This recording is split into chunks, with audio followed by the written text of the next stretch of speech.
This door is made of metal and appears to be reinforced. Someone here really values their security.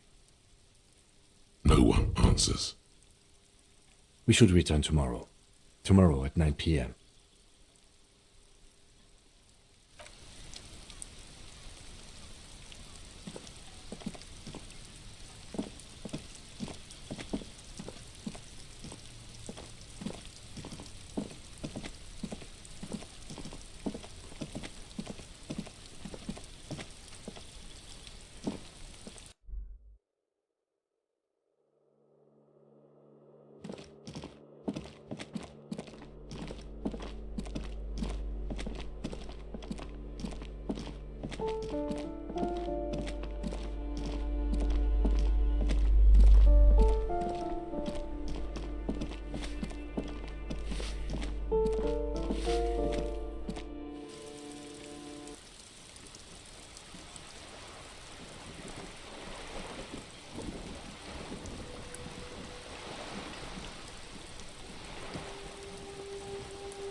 You're back.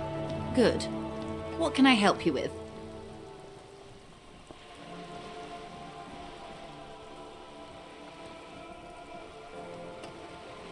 Quite a few things, I'm afraid. The information I'm to share with you includes sensitive trade secrets. For the sake of my employer, I have to ask for your names and badge numbers.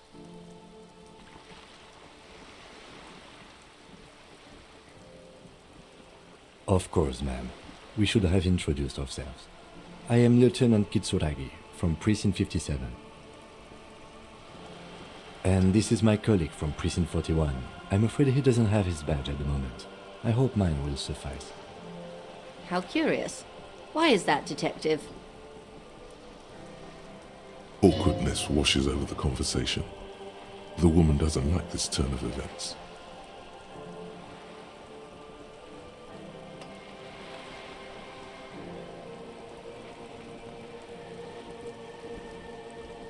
I see. So, are you saying you lost your badge during the course of this episode?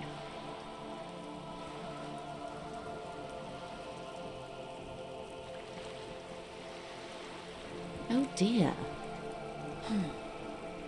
I suppose this does explain some of the more curious turns in our conversation.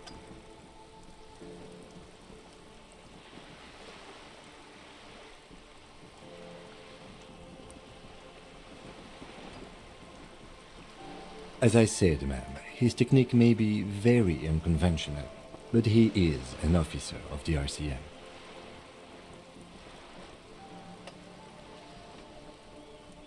Of course, I sympathize, but I'm afraid I simply can't share anything more until I've seen that badge. Hang on. She's a professional negotiator.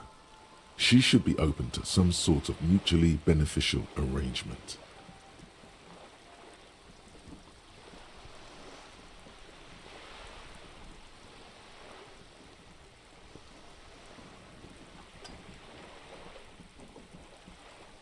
I mean, favors for favors.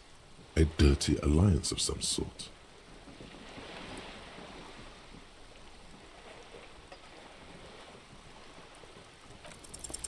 Feelings will guide the way.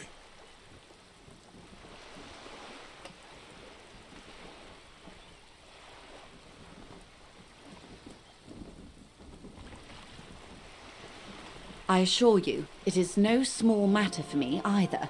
We all share the responsibility for disarming this situation. I hope you have a badge for me as soon as possible.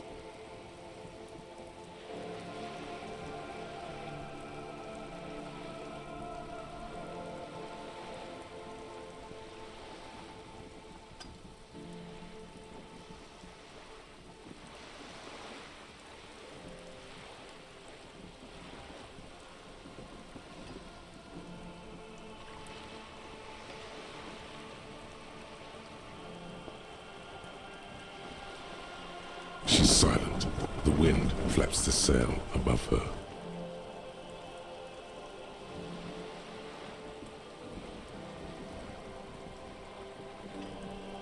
Officer.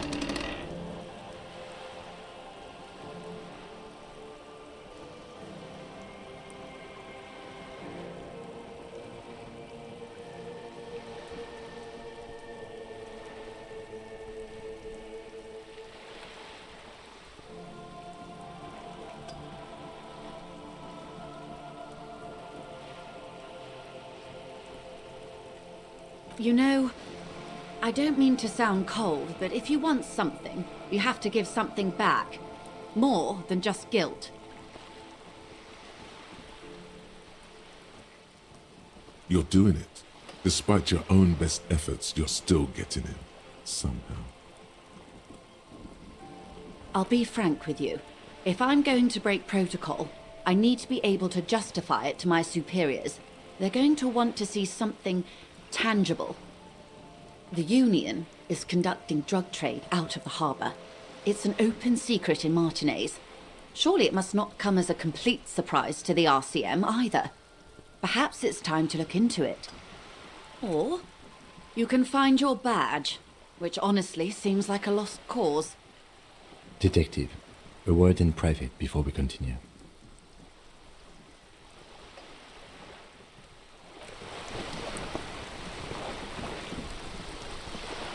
This is not going quite as I hoped it would, Detective. Honestly, I was expecting you to use your unorthodox technique to keep her off balance, and not volunteer us to be her henchman. This woman is running circles around us. She might have known about your misplaced badge all along, or she's simply an adept improviser. Either way, we've played straight into her hands. He doesn't let it show, but there is a limit to how much the consequences of your unprofessional behavior can cost the investigation.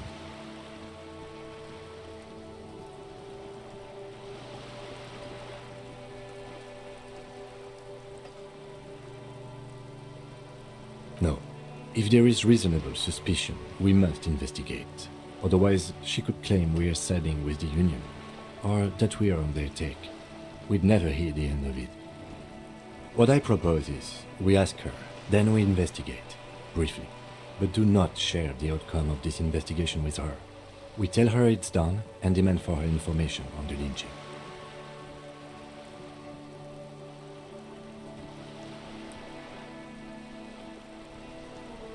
It would not hurt if you tried more in the future, yes.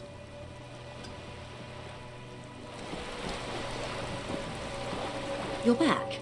Good. What can I help you with?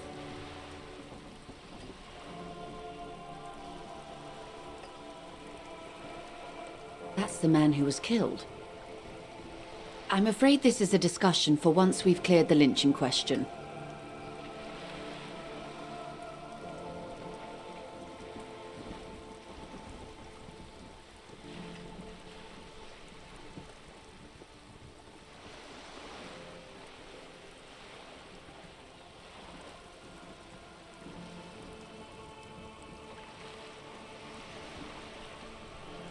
Better not tie the fourth day to the Bat's day on this.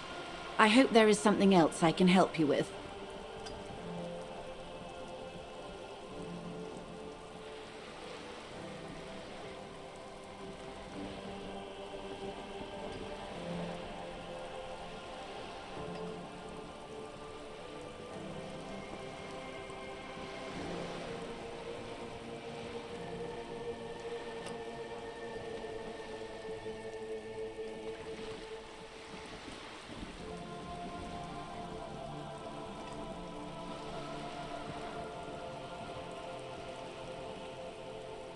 She wants to answer the question. Protocol keeps her from it.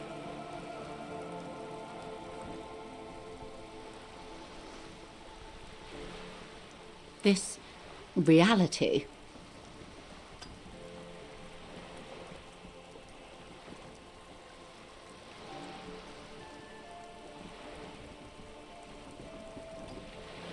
Ah, yes, the episode. Sounds like an acute case of encephalopathy, now that I think of it. Don't be phased, madame. He functions perfectly well. He only needs a lowdown on all of reality. We may be here a while then. Ask away, officer. I'll help however I can. All right, we're in. I know these all look good, but begin with the first, okay? We're in Martinez, baby. Martinez is a district of Revachol. A very small district tucked away near the industrial harbour, north of the 881 and Jamrock.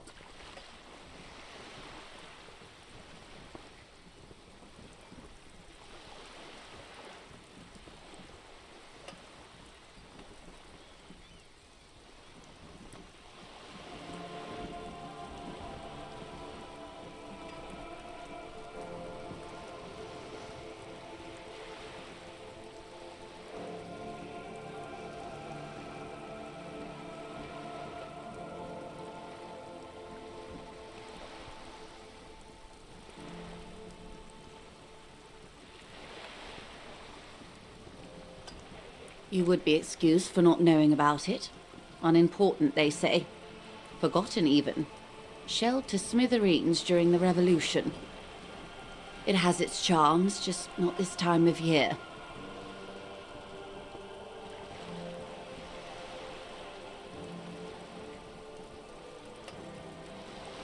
I'm not a good ambassador. I've only been here once before, as a teenager. Not a lot has changed. There are ruins, a terminal, fishing boats, reeds, boys with boxy shoulders. A brief spike of longing in her upright body. The dots under her eyelids shake.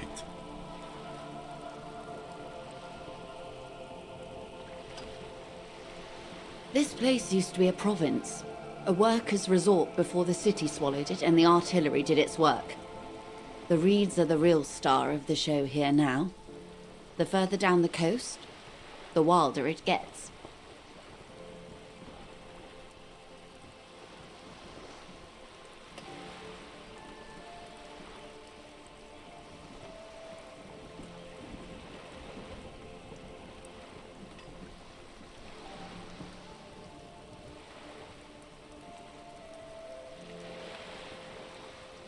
Yes, I was slumming it with some girlfriends of mine. We had boats and... Don't hold it against me. The boys certainly did not. It's not really a sea, it's the Bay of Revachol. And the bay feeds into the ocean. Yes, we're on an island in an ocean. The world's largest body of water. The Insulindic. Vast, lukewarm and unknowable, flowing in and out of sight.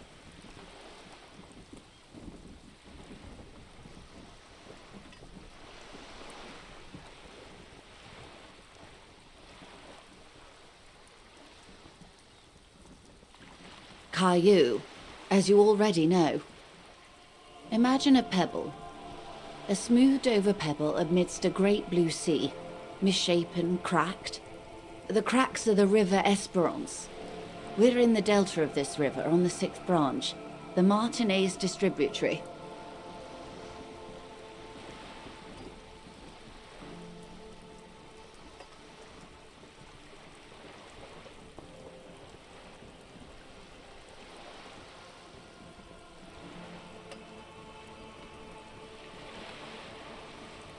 It is clear this pebble is of enormous value to her.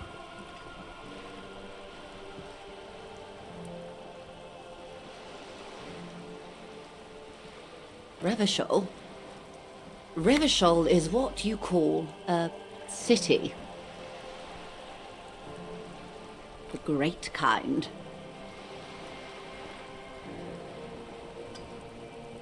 As if it's self-explanatory, beyond patriotism, a fact. History detective. They built this city to resolve history. Our part in it, at least. Our centuries.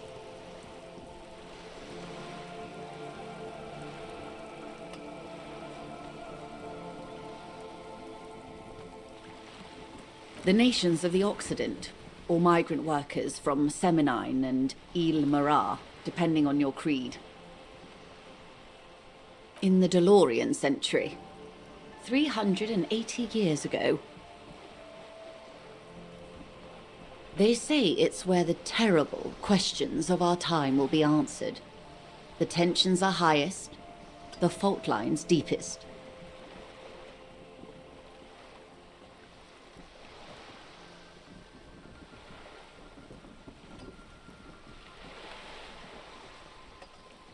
By that I mean conflicts. Ideological conflicts. The stuff of men.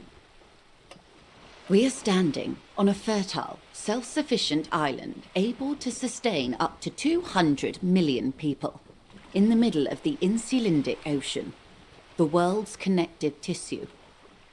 It's where the money is.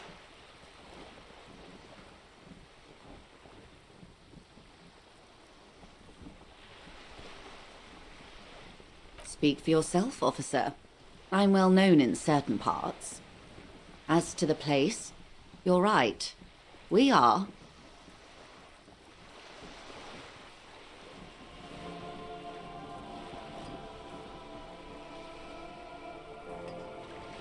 "22 kilometers from the center of the world. That soldering iron is the Bank of the World building. The bottom floors are Insiacom. Coalition government, Insulindian Mission Command.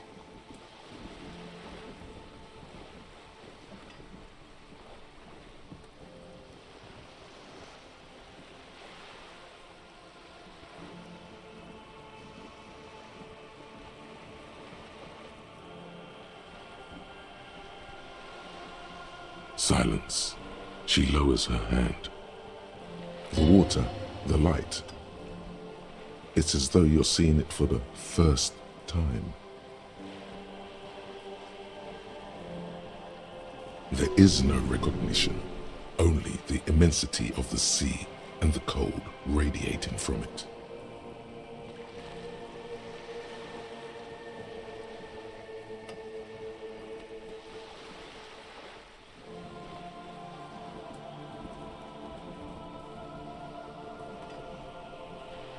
We are where we are. I have no truer answer to give, unfortunately.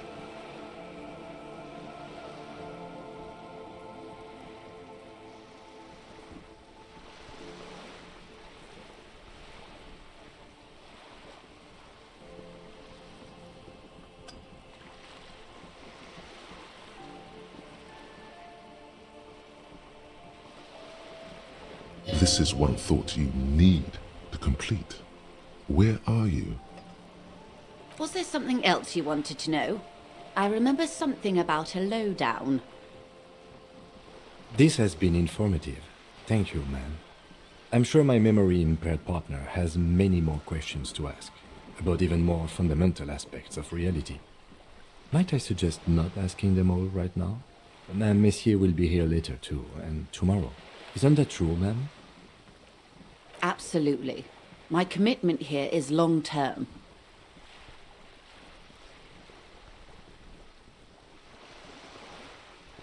That is understandable, but perhaps it's better not to eat all your candy at once. Indeed. I'm always at your service. These are unimportant times, Detective. You and I were born after the dust had settled. 1,000th of a second too late.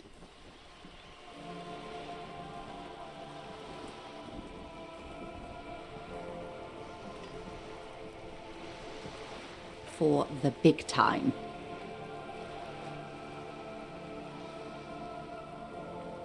The revolution. It's quite easy. Every 100 years or so, our species gets together to decide what's next, who gets shot in the head, and who gets the mineral rights. It's a real kerfuffle. Those would be the communists. Generally speaking, 40 million people got shot in the head during the World Revolution. But the communists, they all got shot in the head. She's not gloating. It's a relieved celebration. Oh, and the anarchists too. They shot them well. So well, one forgets they even existed. Did they ever? Before they got shot themselves, they shot 2 million people.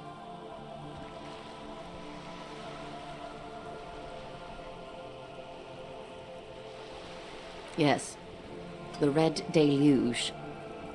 The Insulindian Deluge, they call it.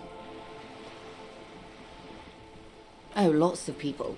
Even the king got shot in the head, or thrown beneath a horse, or drowned. Accounts differ. It was unceremonious. Just as well, he wasn't actually the king. Just the king's nephew. The real king abdicated and lived out a long and productive life as a venture capitalist in Grad.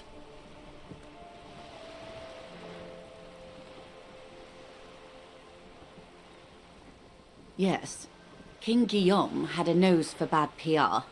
He ran before it. What is the expression? Went down? Anyway, Gil got out alive and his nephew Fricelle got shot in his place. Him and tens of thousands of his wonderfully fascist kingsmen. It was a wild time. The liberals got the mineral rights. And by mineral rights, I mean everything.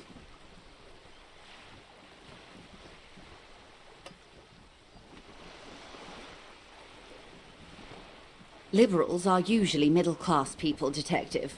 Or the remaining gentry. The beneficiaries of the pre-revolutionary arrangement. Some were rich enough to stay with the Constitution, with monarchy. Big mistake. Others bet on the revolution. They were called the ultras, or ultra-liberals. They fared well. They didn't win so much as survive. We were the last ones standing when the war ended.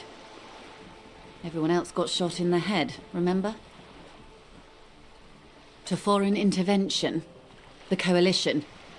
Those people really took the mineral rights.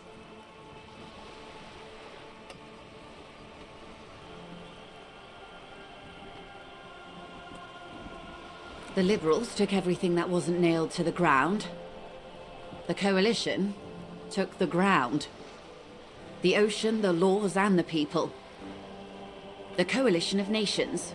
Grad, Mesk, Vesper, Messina, Oranje, and Sur-la-Clay, the armed center of the world. They landed here and ended the revolution. It was the moralist thing to do. There is bitterness in her voice, tempered with understanding. She is critical, but ultimately understands the cause. The moralists believe in keeping everything exactly the way it is. They believe in mineral rights, and not shooting people in the head. At least not in the same manner and volume as the others do. They are the long-standing provisional rulers of Revachol now, the coalition government.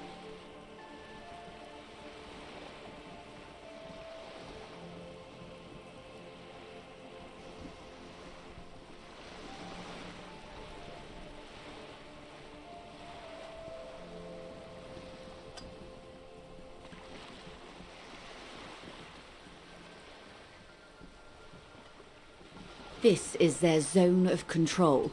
They embolden the RCM with crumbs of the same law they took. Technically speaking, you are a moralist.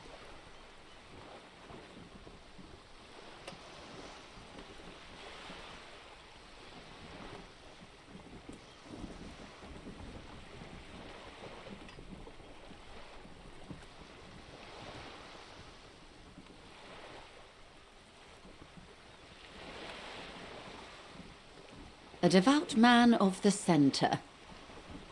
Hard to come by. It's good to have someone who takes a moderate approach to head shooting. In your line of work, I mean.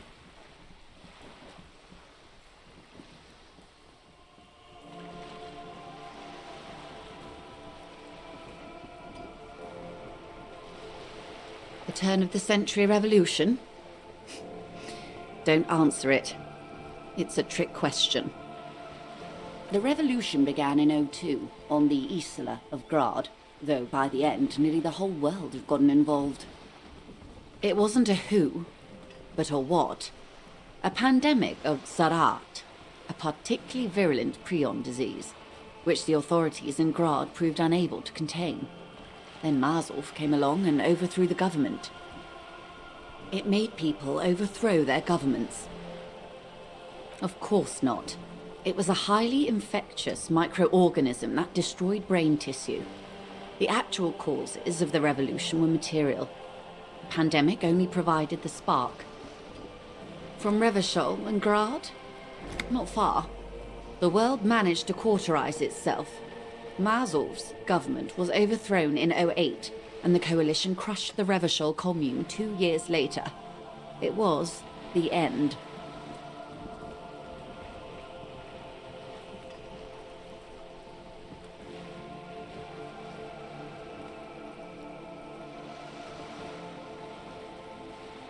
Why? You and I, officer. Our lives in the zone of control. Something tells you her life and yours are not that similar. Maybe it's because she has a boat and you have that necktie? A pair of pants? No doubt. But we share the same time and position on the planet's crust. That counts for more than you think. A city-state divided into free market zones under the everlasting interregnum of the Coalition of Nations, and you, of course, the citizens' militia. The clatter of typewriter keys fills the main hall of the reappropriated silk mill, Precinct 41.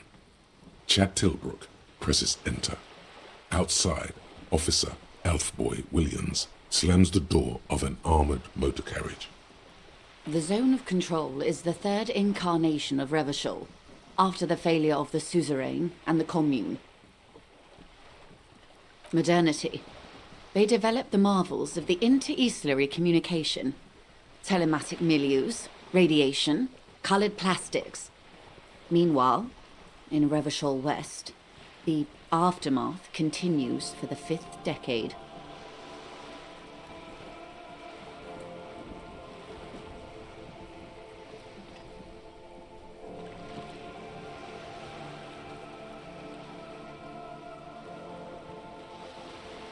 "43 years. Hard to fathom, I know. The 20s saw a decade of urban war, west of the river leveled, offshore platforms in flames. Still, it's regarded as an improvement on what came before. '08 to '19 was simply hell.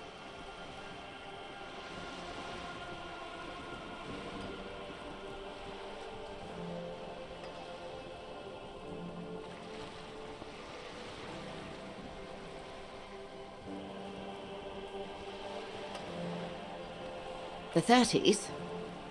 Things settled down in the 30s. Revachol East transformed itself into the world's largest tax haven, with the international community's blessing.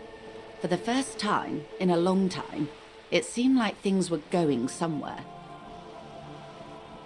No, it was a market mirage fueled by cocaine and quantitative easing.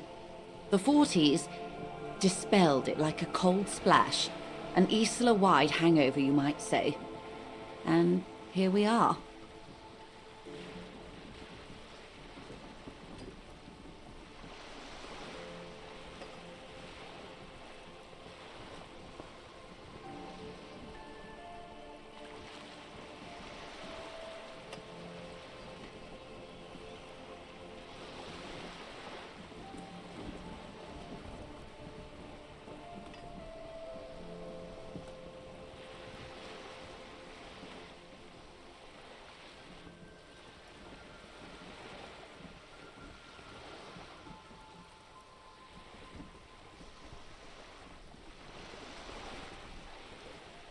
Welcome to reality, baby. From the looks of it, the 50s haven't been much better for the zone of control. You can see it in her eyes.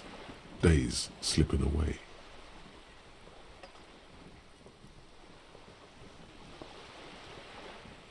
I've no right to be dissatisfied. This shirt is Barbara Muscova, this raincoat is impervious to rain and is guaranteed for 100 years. My daughters will wear it. No, it's just...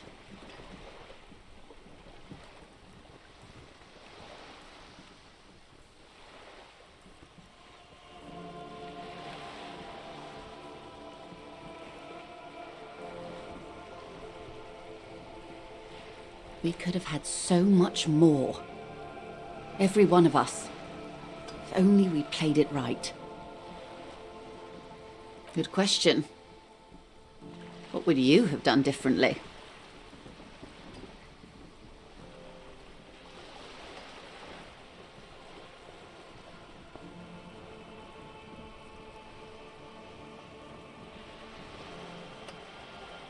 And I asked you, past-less detective of the Citizens Militia, what insight has acute encephalopathy given to you?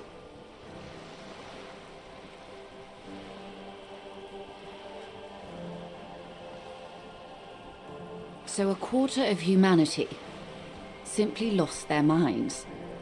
And how would you stop a prion, a complex folding protein, unlife, with the technology 50 years ago?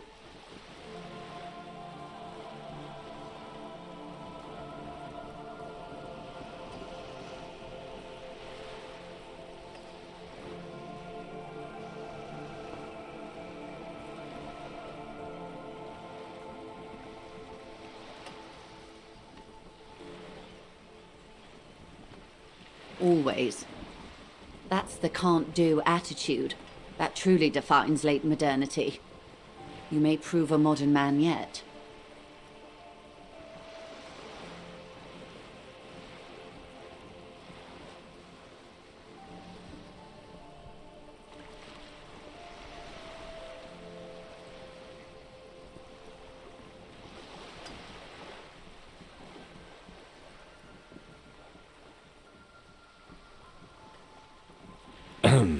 Opinions expressed here do not reflect the official position of the RCM.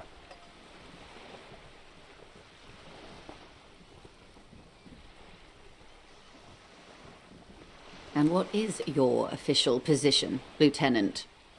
My position, ma'am? My parents got ripped to shreds in the revolution. I would have gone the same way. I was saved by being 2 years old. That's my position. The abattoir. Understandable. They are what they are. Who knows? An afterbloom may yet come. Anyway, enough sentimentality. Is there anything else you want to know? It's a neurological disorder caused by a lack of vitamin B in the brain. Symptoms include a retrograde amnesia. It's quite serious. You should get yourself checked out.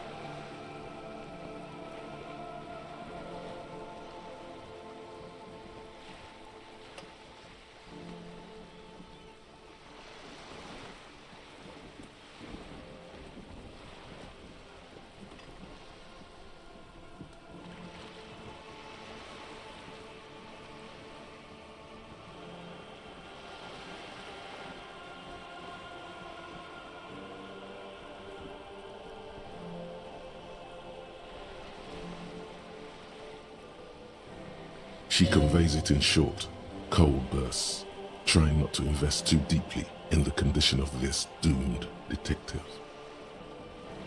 Well, it's either bariatric surgery or long-term alcohol use. That seems unlikely.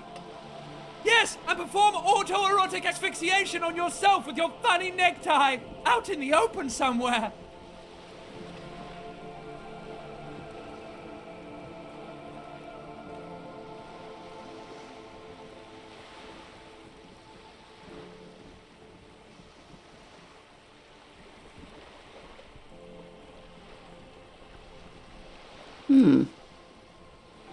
She won't maneuver her way out of this one. I am the vilest of the vile. A traitor. a devourer of nations and infants. I am an ultra.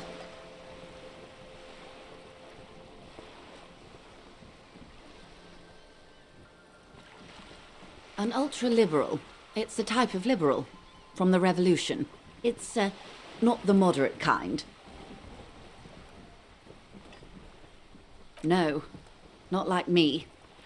I am the nether creature of the Forbidden Swamp who pushed the king under a shitwagon and betrayed the revolution. Are you liberated enough to offer up your home on a plate for financial colonists? No, I think not. Tell me, now that I've uncoiled myself, do you find me frightening?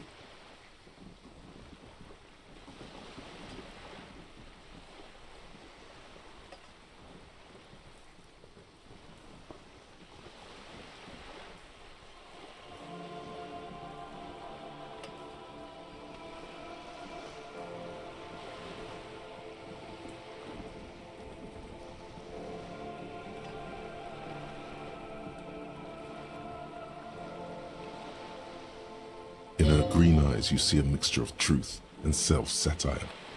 Decades of guilt and pride.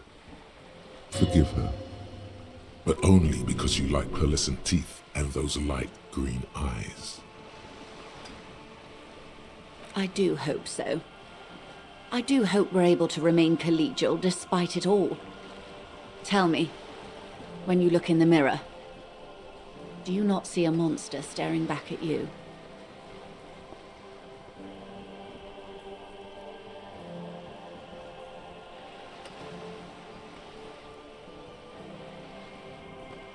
When the dust settled, the Liberals were the only ones left to clean up the mess.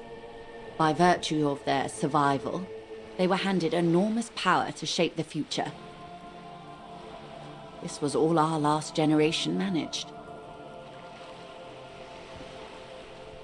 With due respect to our overlords, the eternal caretaker government that keeps Martinaise a monument to the efficacy of its artillery, An appropriate warning to those who'd cross the line and pull the city into madness once more. I would not have relinquished sovereignty to the Coalition. Not here in Martinaise, and not in the Stella Maris or Delta Beachheads either. If not for my own sake.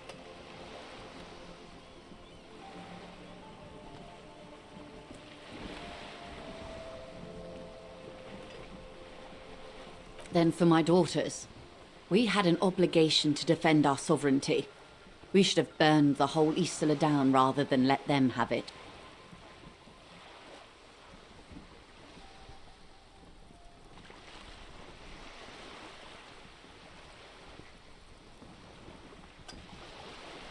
Dark orange flames reflect in her green eyes, an oil fire on the ocean. Perhaps. My intellectual vanity will be my undoing. Yes, I suppose I am. But I wouldn't be a patriot anywhere but here. Seditious talk, man. Yes. Whatever else I am, I'm also a mother. And a wife. Now, shall we return to reality?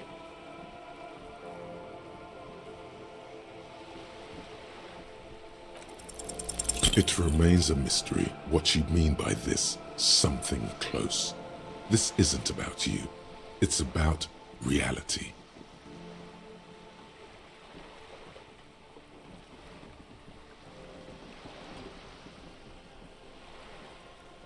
A bird? A sphenicid? A flightless bird of the polar regions? Some sort of krill hunter? No, wait. You're an ancient ruin. A symbol of hubris and decay. Half submerged in some salty sea. Of course you're not, my dear. I'm just terrible at guessing games. Ah. This is the pier of Rue de Saint-Ghislain, 33A. where the tenants have been kind enough to rent me a slot. Or two. A pre-revolutionary tenement. Old buildings are called tenements, you see. And new buildings, bâtiments. After les bâtiments nouveaux. But 33A and 33B are not nouveaux. They're old.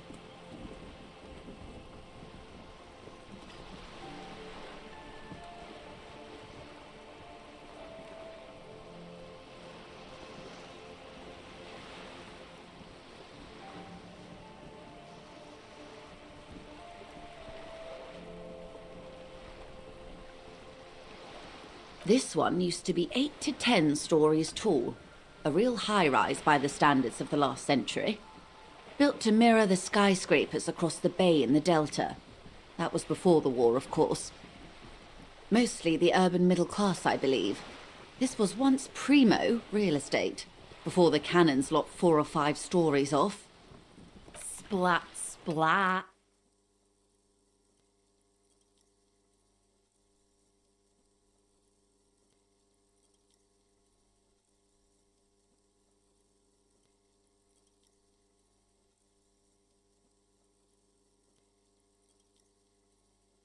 Wonderful.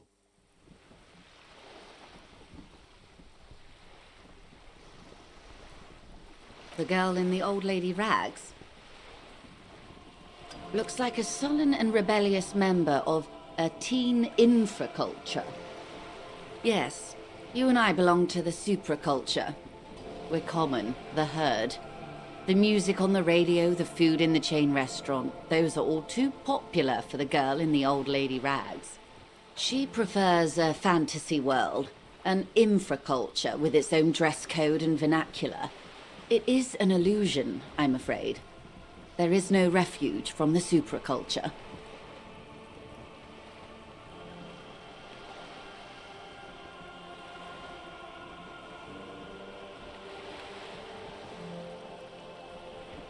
Young people who dye their hair funny colors and wear old people's clothes are stupid, and their little rebellion is self-defeating.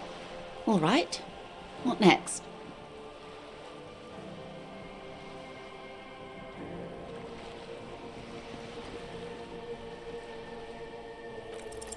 A strange coldness comes over you as you look at the world. The waves sway the sloop slowly. That's all. It's on the tip of your tongue, a doubt of sorts already in your head, but it's not fully formed yet. You have to wait and return to this later, once the jamais vu thought is complete. Glad to have been of assistance. The little that I know. Anything else? Is what you want to say, but it isn't that easy, is it? Look at that lady. Take a gander. Squint your eyes, bub. Why, yes, tucked away under that sturdy green raincoat, almost rustic in its simplicity, a silk shirt and matching scarf around her gentle throat, while dull orange pearls hang from her earlobes, red from the cold. Her light green eyes scan you, full of knowledge and worry, wealth and all its possibilities. Now look at you, you misery-clad simian, barely able to tie your own laces. Your armpits are lakes, a scythe of booze precedes you, your hair sticks to your forehead, and your underwear feels uncomfortable. You're poor, poor as balls. You can't ask this person for money. You're too...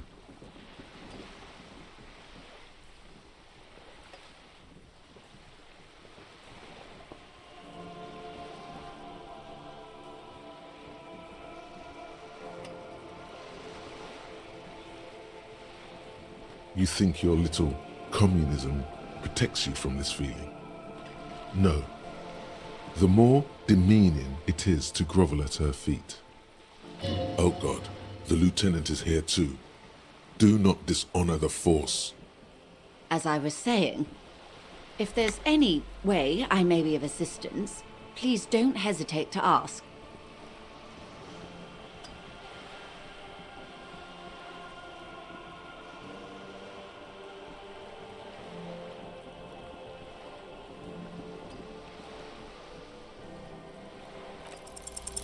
Voila, you're doing it.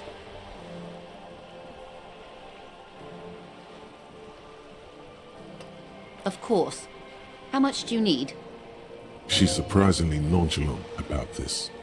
Could it be that she somehow knows more about your predicament than she's letting on? That's a reasonable sum. Not too small, not fantastically large.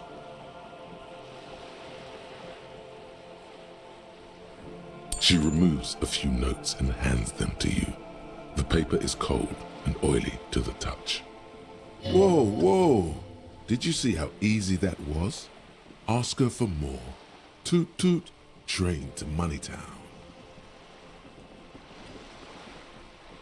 This may seem like odd behavior for a police officer, ma'am, but it's a perfectly common side effect of his unusual medical episode. It's all right, Lieutenant. I really did bring as little cash with me as possible to avoid attention. So here you are. The last bit of filthy lucre I can share.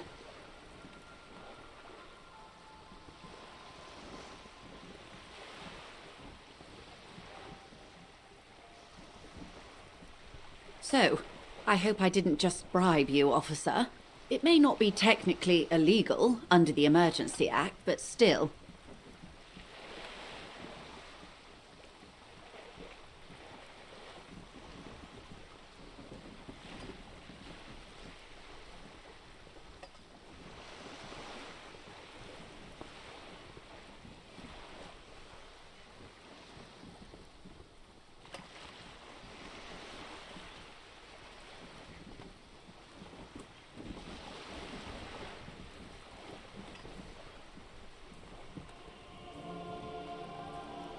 You're right, ma'am, that donations are permitted under the Emergency Act, unseemly as it may be, as long as they are properly logged with the precinct.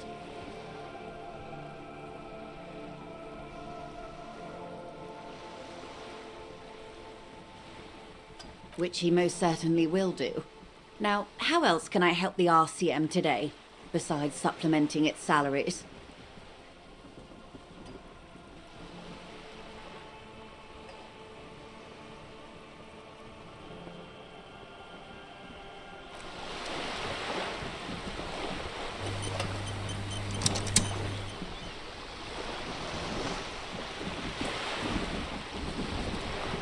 We should think about calling it a day, maybe.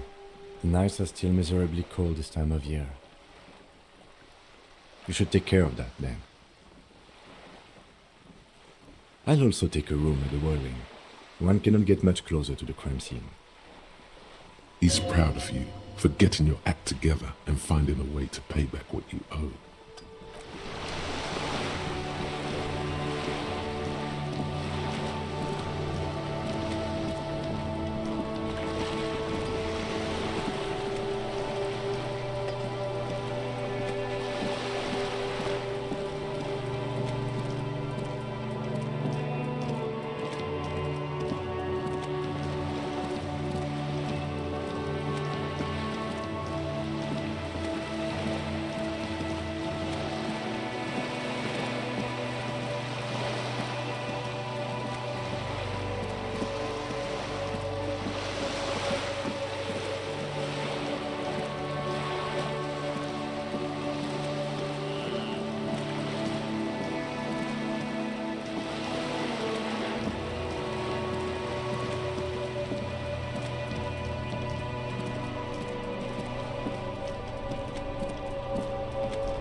Can I help you? Yes, have you got it? For the drinks, 30 real. Well?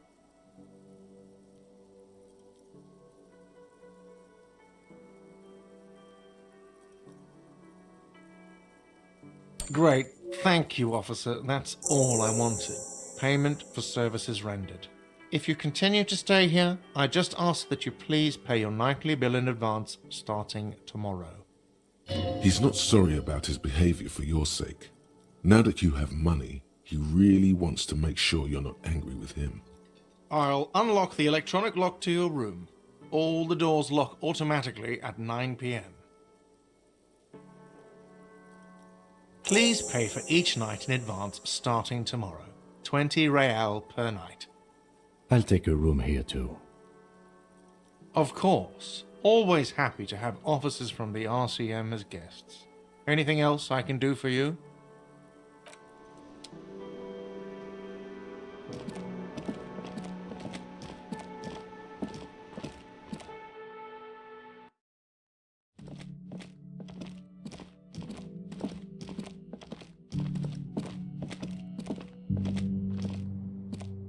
This is the door to the room you redecorated. Just a moment. We should talk about our progress on the investigation. Let's go out to the balcony.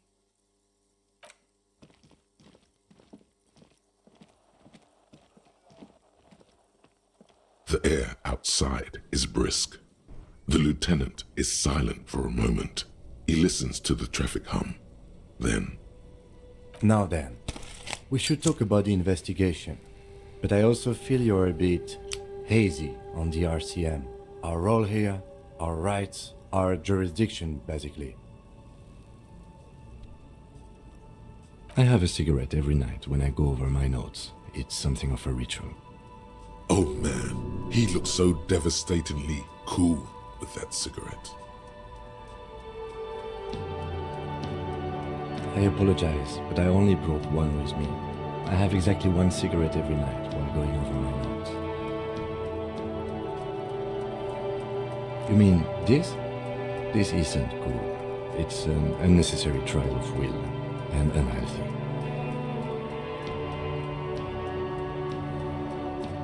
Keeping the habit within the parameters he's given himself takes a lot of focus. It would be easier to simply quit.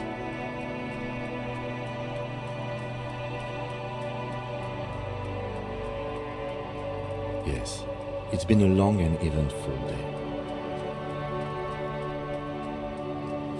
Well, we inspected the victim's body, so that's good. It was not easily approachable in that state, but we did it. Our inspection could have been more thorough, as it always can, but we have some leads we can follow up on. Then you shot him in the chest, which wasn't ideal, and we still have to get him down from the tree.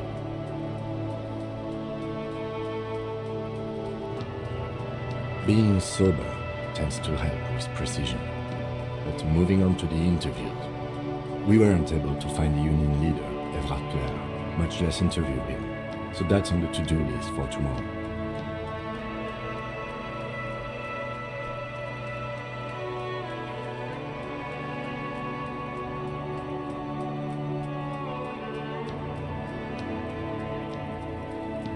We talked to Joyce Messier, but didn't get any information from her. I have a feeling Joyce knows how dangerous the situation really is. We have to get her to talk to us. Above all, though, today was exhausting. What's with all the running? You run a lot. Is that a standard Precinct 41 practice?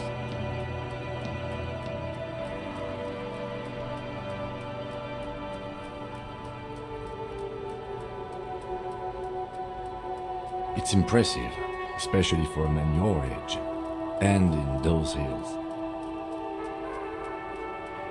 Nice shoes, by the way. I like the green. Goes with the orange.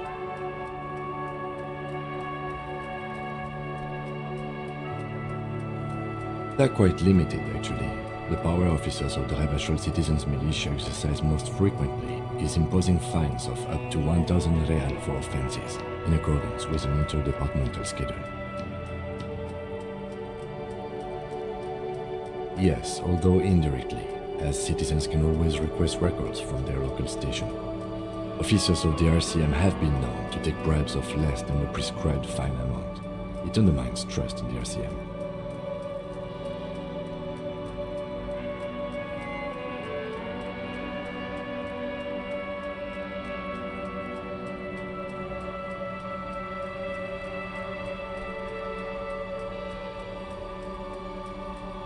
The RCM's primary role is to ensure safety.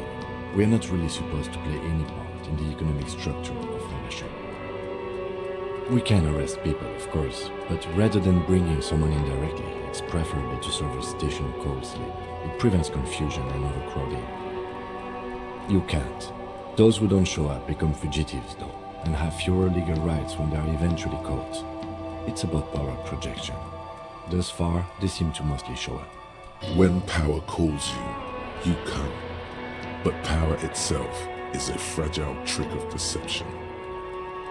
As you may have gathered from the fact that we are expected to carry a record of our kills, like the one in your watermarks, we are permitted to use whatever force is necessary, and strongly admonished not to abuse that power.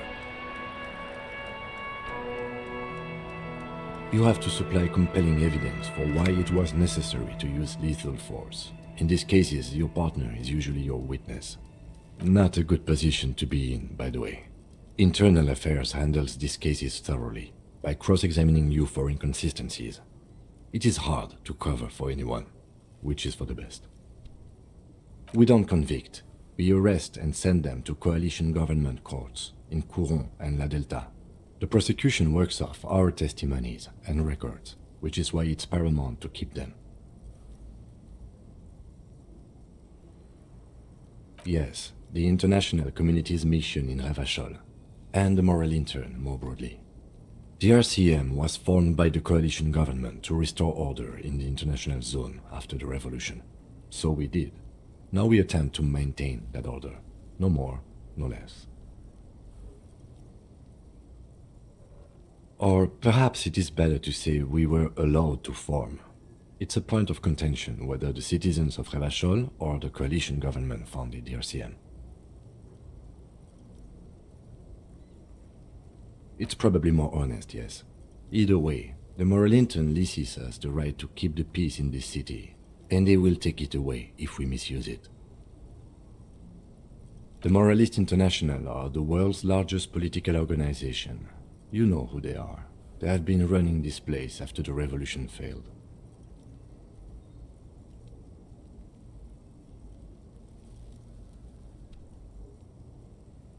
There are a union of center-left and center-right parties across the Real Belt. Our coalition government is just one of its many projects. They also run the ICP, EPIS, most intergovernmental organizations in the world. What do they believe in? They are Dolorians. They believe they continue the humanist project set forth by Her Innocence Dolores Day 4 centuries ago. Others say they are just technocrats. Interesting question. It's a blue forget-me-not. Their motto is love, compassion, self-discipline. I think you can gauge what they want you to think of them from that. Something ominous. A historic figure? The author of the modern age? You will have to look elsewhere for opinions. The subject of humanism is too abstract for me. The moral intern are a fact. I try not to have opinions on facts until they change. And it doesn't look like that's about to happen. It is more than that. There's some kind of affection in him. Yes, I did, when I was younger. In my 20s, I considered myself a moralist. A blue forget-me-not, a piece of the sky. They're not all that bad. But the years have changed that. I don't know what I believe in now. No, I believe in the RCM. That's enough for me. Do you?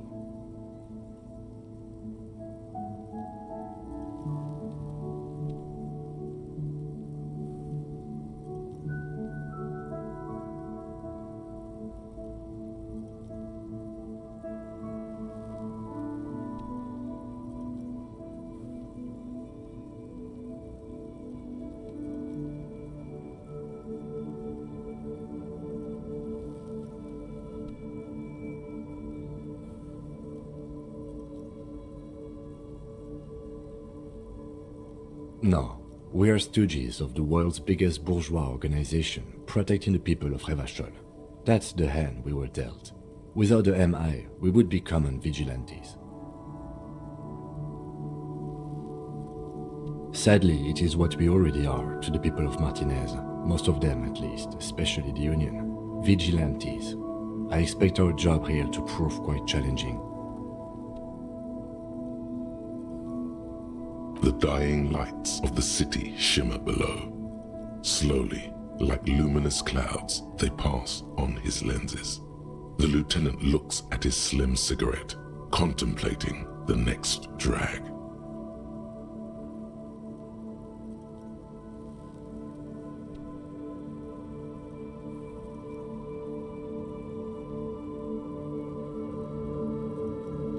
This soldier is the highlight of the day for me, he thinks. This little stick right here. They really don't like us here. And the mouth on that kid, Kuno. It's different inland, in Jamrock and the GRIH. It's our fault for leaving this place to the dogs, to the Union, to the company, not daring to come here more often. This place has fallen between the cracks, the jurisdictions of our two precincts. We run this city. West of the river is RCM land.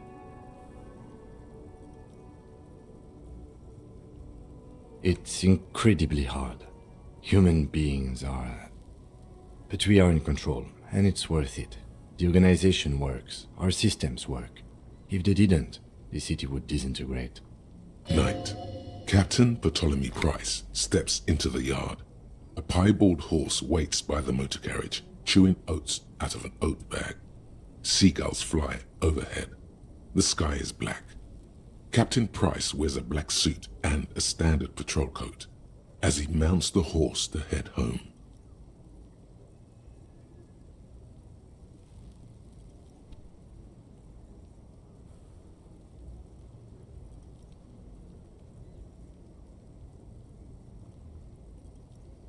Rows of houses on either side, hunching over the sidewalks, and Precinct 41 with its dome roof growing distant. Around him, the streets are silent. A kid on the corner waves at the captain as he takes the turn on Petition and Main. The horse neighs. The captain nods back. Thanks, kid, he thinks. He's grateful. Me too. But I wouldn't count on any drastic changes in our lifetimes. Yeah, it's getting very cold now. Let's go.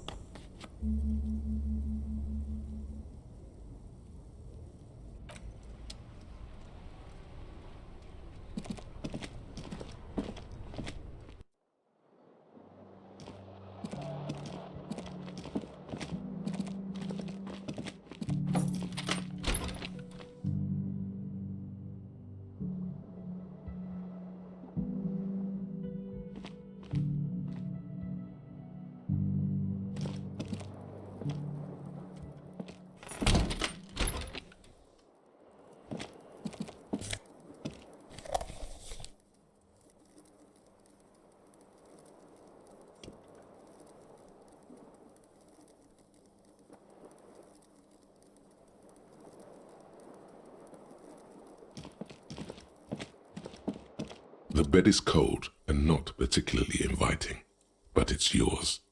The sheets look awful. The option to go to sleep becomes available every night after 9 p.m. The sheets feel at once coarse and clammy against your skin. The bed sags beneath your weight as you stretch out and finally close your eyes. And then sleep doesn't come. Obviously, you're in bed with your eyes closed, but it's not happening. Maybe it's the bed's fault. Its synthetic filling has separated into hard lumps. The pillowcase smells oddly. It barely covers your toes, stretching over your soft belly. This is your body here, intimate and warm, breathing.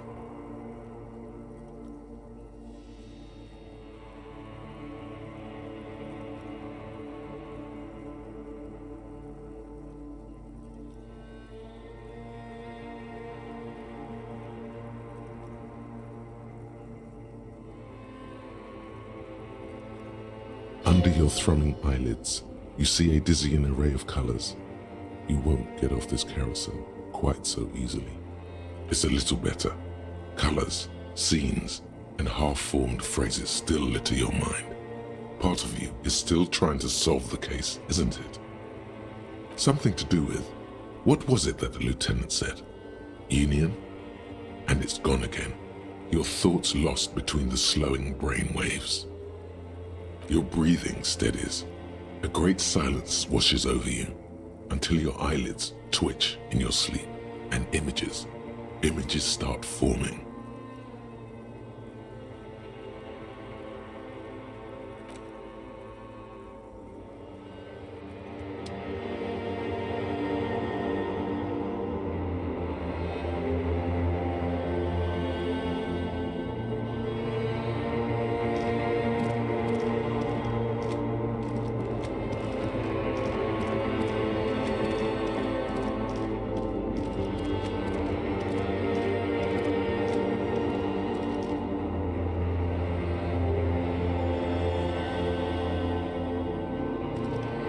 Do you remember the scent of your childhood? What it says on the can, Harry? Answer the question. Do you remember your wife's hand on your face?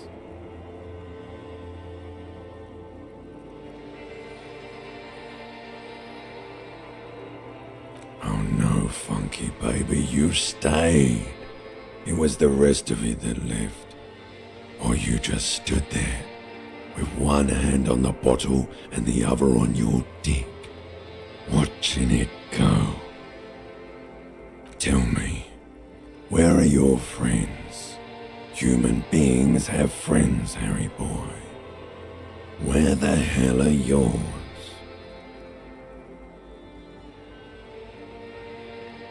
No, it's gone.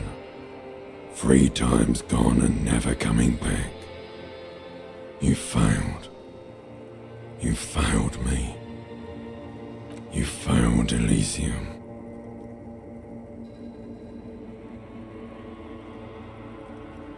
Everything. The Pale and the Islas. On the surface. The outer magnetosphere. Burning, furious truth. 8,000 years of written history. You really dropped the ball, Harry. 4.6 billion people. And you failed every single one of them. You really fucked up. No, Harry. You were just talking to yourself. That's all you ever do, even in your dreams. And the act is wearing thin. The spots of the disco ball fade around you. You'll be back in those cold snakeskins in no time, sweating up the bed. Stinky boy. You're not coming back from shit. Thrashing around in that high conductivity state of yours, bumping into things and acting like a clown. Who are you kidding? You're trying to what? I can't hear you. This is just a word dream now. Jumbled up garbage. The pictures are gone. The bed rises to meet you. A thin, sleep-like state. More glass than velvet, grinding in your head. So something is wrong. Sleep shouldn't be this bad, this dry, this unnourishing. There's something wrong with your thoughts. Some kind of new type of hangover.